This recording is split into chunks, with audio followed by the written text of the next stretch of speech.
L'introduction du concept du ruban pour accéder aux fonctions d'une application Office a fait croire à bien des utilisateurs que cette vue est statique. Pourtant, vous avez moyen de personnaliser votre ruban et nous allons voir comment.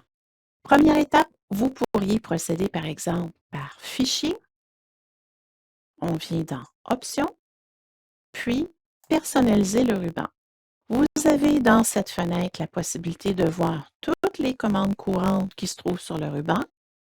Vous pourriez également décider de choisir la catégorie Commandes non présentes sur le ruban. C'est de cette manière que vous pourriez les rendre visibles pour vous assurer d'y avoir accès facilement. Si je clique, on voit qu'on a différentes possibilités. Bien entendu, vous devez connaître le nom de la fonction et faire défiler au niveau de la liste pour être capable d'avoir accès à ce que vous cherchez.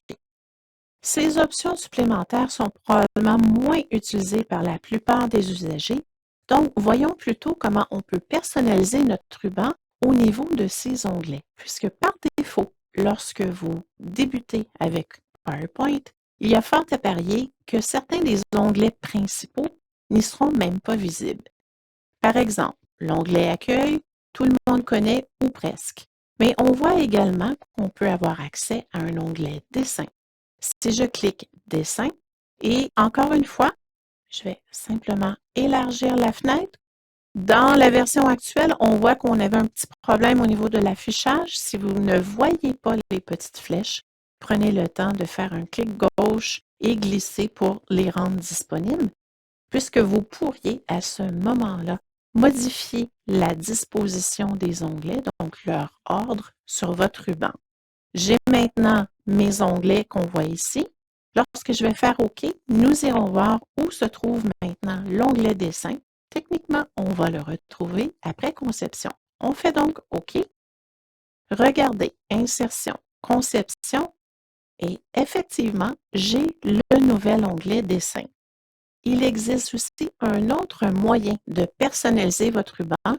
Si vous positionnez votre curseur sur une zone vide, donc un emplacement gris comme ici à droite, et qu'on fait un clic droit, personnaliser le ruban, vous serez en mesure d'obtenir la même fenêtre d'options.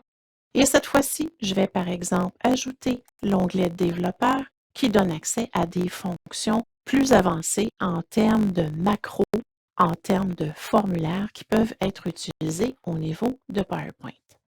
Bien entendu, il existe davantage de possibilités de personnalisation au niveau des fonctions plus précises de votre ruban, mais avec le survol actuel, vous allez être en mesure d'aller au moins accéder aux onglets qui sont parfois camouflés, par exemple comme Dessin ou Développeur.